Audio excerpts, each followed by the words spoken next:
저를 만난 게 반갑지요? 네. 저는요, 저를 못 만날 수 있을 때가 이 찬양에 있습니다. 제가 예수 믿기 시작한 지 얼마 안 됐는데, 저는 약속과 시간에는 너무 철저해요. 이제 주일날 저녁인가 수요일 저녁인가 교회를 가자고 우리 동네 같이 사는 이제 친구하고 어디서 몇 시에 만나서 가자고 약속을 했는데 그 시간이 돼도 사람이 안 와요. 저는 저녁에 대표 기도를 해야 되는 날이거든요. 그래서 내가 기다릴 수가 없었어. 그때는 이제 뭐 전화기가 있는 시대가 아니니까, 유선전화 집에 하나 있을 때니까 제가 그냥 갔어요. 오거나 말거나 난 내 시간에 맞춰서 간다고. 그래서 교회를 갔더니요, 어때요? 그 친구가 먼저 다른 친구하고 와가지고 호하 아주 신났어요. 근데 제가 어찌 됐어요? 그냥 나도 모르게 상처가 됐어요. 그게. 그래서 나 이제 교회 안 올 거야. 그리고는 예배를 어떻게 드렸는지는 몰라요. 근데 대표기도 순서니까 그거는 해야 되니까 이제 기도를 하고 예배를 맞추고 살살같이 혼자 와버렸어요. 근데 오면서 내가 얼마나 고심을 했으면은 교회를 가야 돼 말아야 돼 그거 걱정하다가 우리 집이 내일 정거장에 지나갔는데도 몰랐어요. 한참 가다가 이상한 데가 나와. 이게 어디야? 그랬더니 한참을 더 갔더라고요. 그래서 다시 내려서 이제 버스를 타고 집에 와가지고 제가 그 심정으로 밤에 잠을 잘 잤겠어요? 잘 못 잤지요. 근데 그 이튿날은 우리 이제 아이가 학교를 가야 되니까 일어나서 밥을 먹여서 학교를 보내놓고 제가 뭐를 해요? 이렇게 앉아서 이러고 있는데 뭐가 나와요? 요게 나와요. 나의 앞길 막는 친구 용서했나요? 안 불러본 거거든요. 그래서 저는 이제 이 찬송가를 1장부터 앉아서 탁 찾아봤어요. 근데 이게 없더라고요. 이상조스럽다. 근데 왜 이 찬양이 자꾸 나를 이렇게 괴롭게 해? 그러다가 맞아. 그 우리는 그 부활절 이럴 때 청년들이 이렇게 그때는 저게 없었으니까 카피를 해서 준 게 생각이 나요. 그래서 그걸 막 찾으니까 이게 있더라고요. 그래서 이거를 부르면서 앉아서 울고 교회를 가긴 가야 되는데 어떻게 그 교회는 갈 수 없고 다른 교회도 갈 수 없고 이거 어떻게 해야 돼 이러고 이제 울고 불고 그냥 나 혼자 이제 집에서 그냥 그러고 있는데 오후 되니까 누가 와요? 우리 담임 목사님이 4층에 있는 집사님하고 신방을 오셨어. 그래서 내가 심상치가 않더래요. 대신 내가 나가서 그때는 소방대서 요 밑에서 기도를 하는데 성령의 불이 이렇게 임한 거를 목사님이 보셨대요. 그래서 도대체 무슨 일이 있길래 저렇게 이제 갔나. 그리고는 다른 거는 안 하고 그냥 신방을 오셔가지고 그런 얘기는 못 하겠더라고요.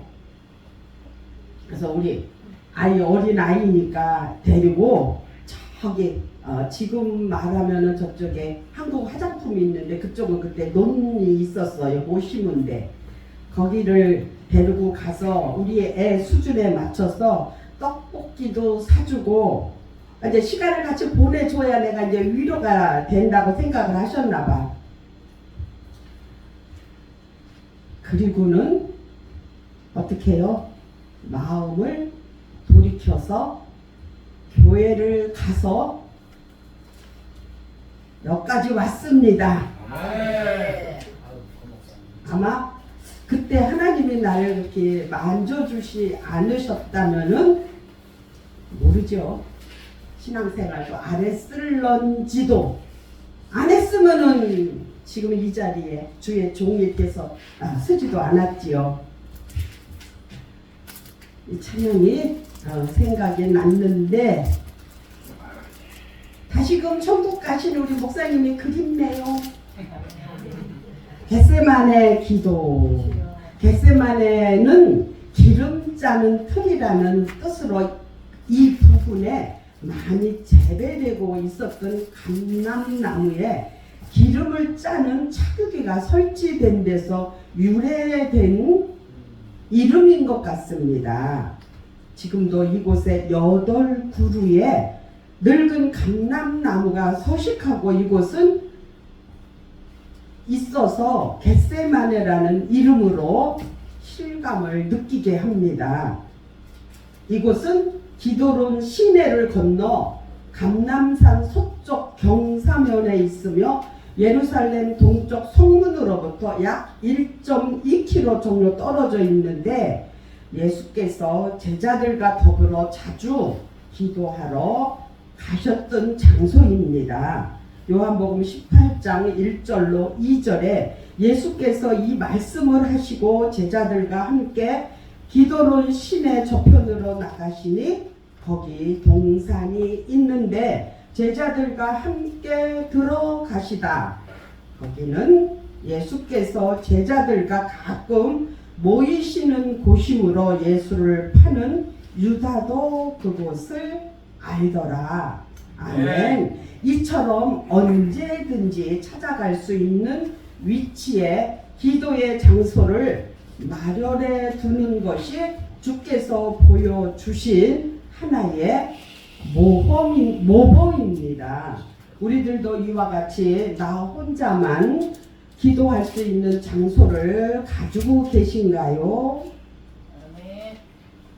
예수께서 겟세마네 동산에서 하실 기도가 메시아 사역을 한 과정으로서 제자들의 기도는 필요하지 않았기 때문입니다.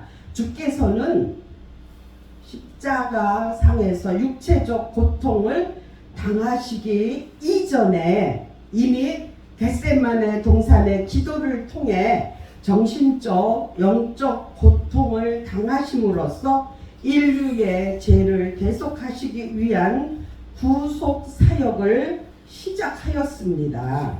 죄인에 불과한 죄인들은 이러한 구속 사역으로서 기도를 할 수 없었습니다. 그들은 다만 자신들을 위해 시험에 들지 않기를 기도할 수 있을 뿐이었습니다. 예수께서는 자신의 고뇌를 매우 절박한 표현을 사용하여 내 마음이 심히 고민하여 죽게 되었으니 말씀하신 후 세 제자들에게 나와 함께 깨어 있으라 라고 부탁을 하셨습니다. 주의 고뇌는 기정사실로 목전에 임박한 십자가의 죽음을 앞에 두고 겪으셔야 했던 영적, 정신적 고통을 그대로 보여주고 있습니다.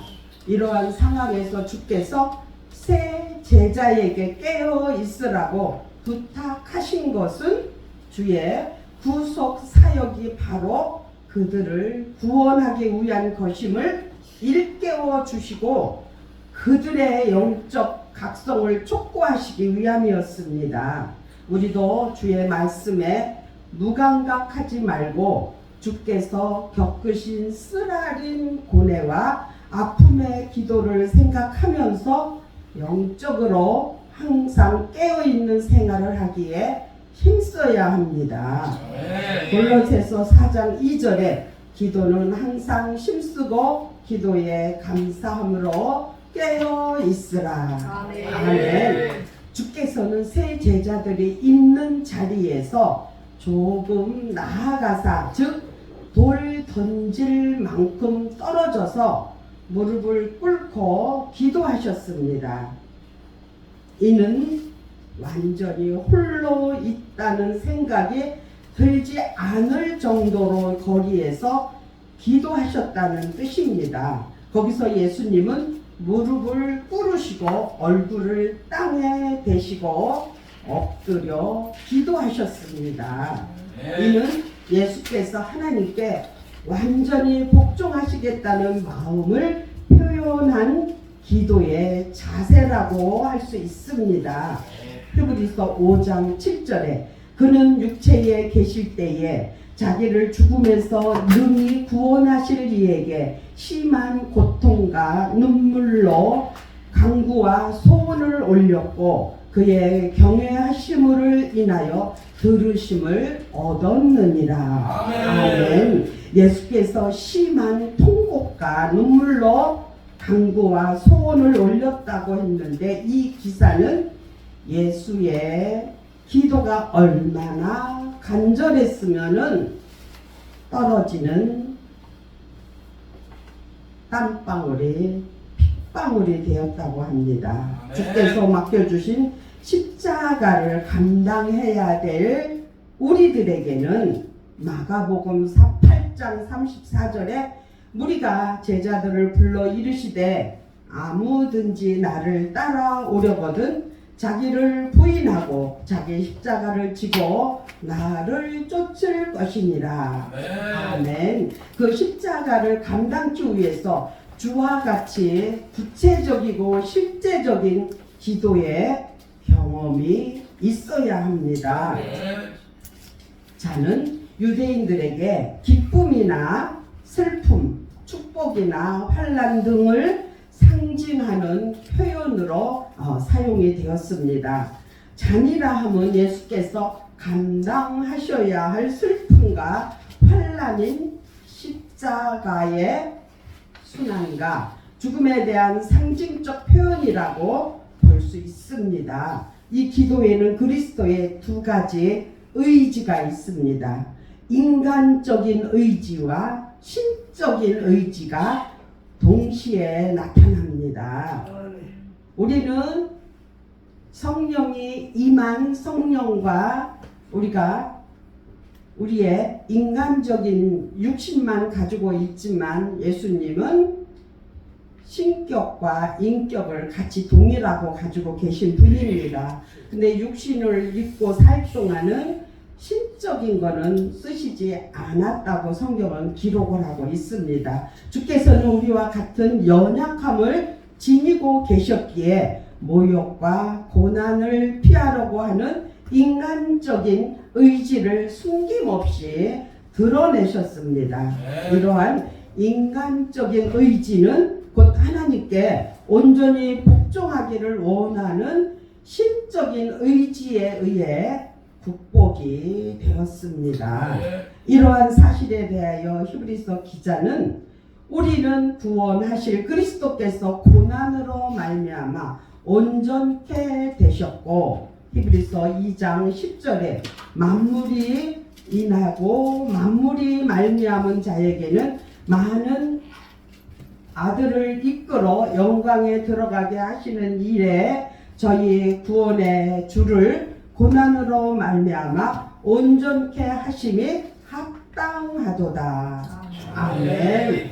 고난을 통하여 순종함을 배우셨습니다. 히브리서 5장 8절에 그가 아들이심으로 아들이시라도 받으신 고난으로 순종함을 배워서 아멘. 우리는 기도의 가장 기본적인 원리란 인간의 뜻을 먼저 하나님께 아뢰되 그것을 고집하지 아니하고 하나님의 뜻과 다를 경우에 기꺼이 나의 뜻을 하나님의 뜻 앞에 굴복시키는 것임을 발견합니다. 올바른 기도를 드릴 때 우리는 온전케 됨과 순종의 삶의 열매를 얻게 됩니다. 예수께서는 이미 잠들어 버린 베드로를 향하여 너희가 나와 함께 한시 동안 더 깨어 있을 수 없더냐라고 애처롭게 말씀하신 후 시험에 들지 않게 깨어 있어 기도하라고 부탁을 하십니다. 주께서는 곧 찾아온 사단의 시험을 경고하시면서 깨어 기도하라는 부탁을 반복하셨지만 짧은 시간도 기도할 수 없었던 제자들이 연약함을 직감하시고 마음에는 원이로되 육신이 약하도다 라는 탄식을 하셨습니다. 우리 인생 모두가 현재에도 가지고 있는 어쩔 수 없는 연약함이기도 합니다. 이 연약함을 깨닫는 자마다 사도 바울처럼 오라 나는 공고한 사람이로다. 이 사망의 몸에서 누가 나를 건져내려고 호소할 수밖에 없습니다. 로마서 7장 24절입니다.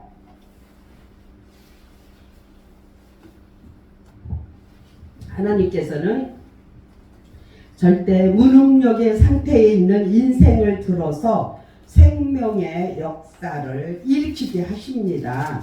성도는 비로소 진정한 감사를 하나님께 드리게 되는 것입니다. 주께서는 십자가에 쓴 잔을 마시는 것이 하나님의 뜻임을 확인하고 아버지의 원대로 되기를 원하나이다 라고 승복의 기도를 하셨습니다. 의사 누가는 제자들이 슬픔을 인하여 잠들었다고 함으로써 제자들의 눈이 피곤했던 이유를 추측하게 합니다.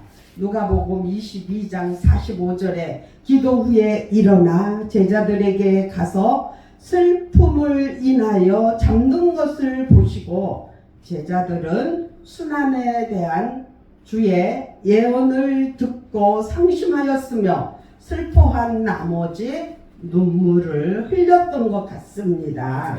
제자들의 눈이 피곤했다는 것은 제자들이 걱정과 슬픔 가운데 눈물이 많이 흘린 사실을 알 수 있습니다.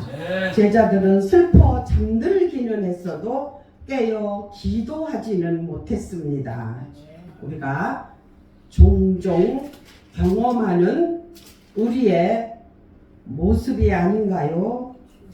저만 그런가 봐요.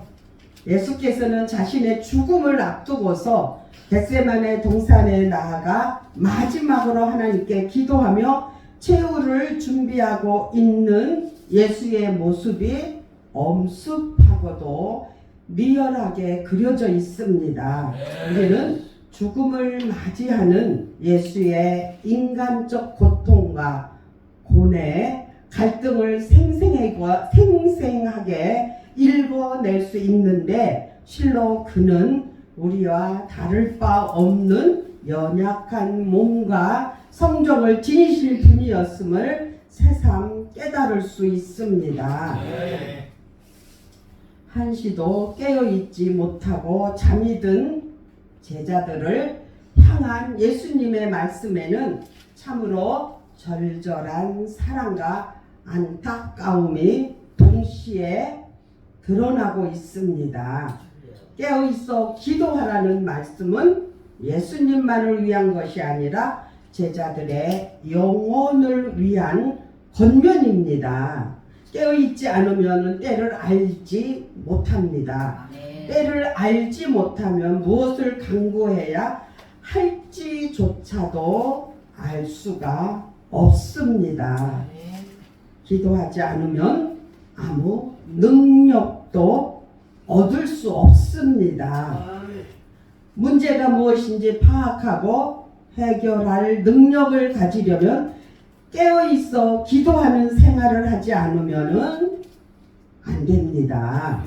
예수님은 모든 것을 하나님 원대로 되어지기를 기도하셨습니다. 혹시 우리는 하나님 원대로 구하지 아니하고 내 원대로 구하지는 않았는가 생각을 해보게 됩니다. 인간으로서 할 수 있는 최선의 일은 하나님의 뜻에 순종하는 것입니다. 그것이 인간의 눈에 불합리하게 보이고 인간적으로 감당하기 어려운 고통일지라도 믿음을 가지고 전지전능하신 하나님의 뜻에 순종하는 길만이 승리와 영광의 길이 됩니다. 때로 힘들어 못하고 때로 잊어버려 못하고 다음에 하지 이러는 기도 생활을 미루며 사는 삶을 살지는 않으신지요. 어쨌든 하나님의 영광을 위해서 우리가 구하는 것들은 쉬지 말고 기도하라. 아멘. 범사에 감사하라. 아멘. 때가 악하니라. 아멘. 세월을 아끼라 등등 하나님의 좋은 말씀이 많이 있습니다. 우리도 육신을 입었기 때문에 잠을 덜 자면 고단하고 덜 먹으면 배고프고 힘이 없고 이런 걸 우리도 육신이 있기 때문에 느낍니다. 그래도 우리를 위해서 구하는 것이 아니고 하나님의 영광을 위해서 구하는 우리 모두가 되시기를 예수 그리스도의 이름으로 축복합니다. 기도드립니다.